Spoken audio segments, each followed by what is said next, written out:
Calgary is home to hundreds of nonprofit organizations, making our city a great place to live. Let us introduce you to our friends Bike Calgary on this week's City Spotlight. Bike Calgary is a volunteer-run organization that is aiming to make cycling better for all Calgarians around the city. We focus on three main portions of work: advocacy, education, and community building.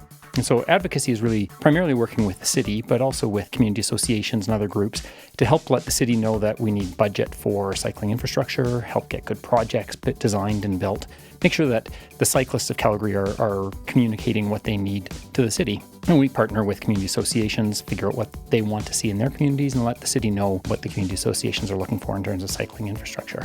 In regards to education, Bike Calgary runs a commuter cycling skills course, which is aimed at adults who already know how to ride, who are looking for greater comfort and confidence in riding in infrastructure in the city of Calgary. So how do you use the bike lanes? How do you use cycle tracks? How do you transition from the pathways onto the roadways? Ideally, we would like infrastructure that doesn't need a special training program. But until that happens, we want to make sure that cyclists are comfortable and confident in riding safely in their city. Bike Calgary is always looking for additional volunteers. We're always looking for people that have an interest in cycling, connection to their community, a little bit of an interest in urban planning. We try to put all of our information on our website, bikecalgary.org, and you can follow us on social media at Bike Calgary on Facebook, Twitter, and Instagram. Bike Calgary strives to make Calgary a great place for all bikers through advocacy, education, and community. And we think that's pretty cool. Visit cjsw.com/city to view our full collection of city spotlights.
The idea is to share the road, just like motorists had to once share the roadway to make these cycle tracks in the first place for cyclists. So transportation thinks it's a good idea. Certainly Shane Keating thinks it's a good idea, even if he's getting some blowback from some cyclists. But Bike Calgary, for one, says there shouldn't be too much complaining, because really it comes down to finding the place on our roadways for people traveling near the same speed. And that's what's important, not how they're traveling.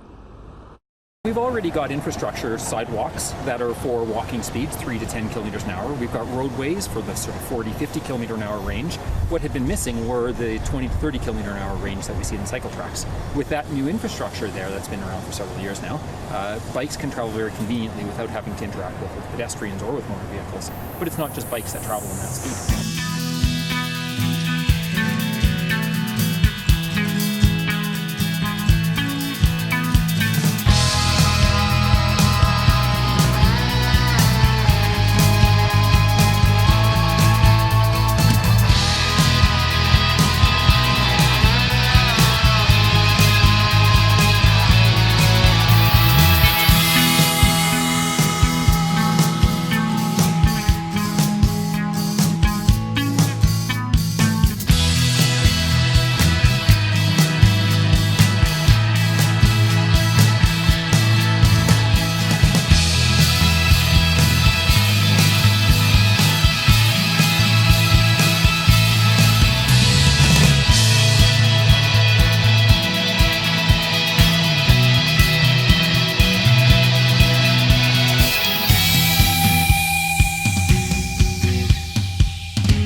work will be underway. It will start today and hopefully be finished by October 31st. Now, here's an interesting juncture right here, because the cycle track, one in each direction, will suddenly turn on 7th Avenue, get on the sidewalk and share with pedestrians before going down Riverfront Lane. Gary Millard of Bike Calgary joining us now. First off, big picture, how positive is this? And secondly, what do you think about this juncture of the bike path?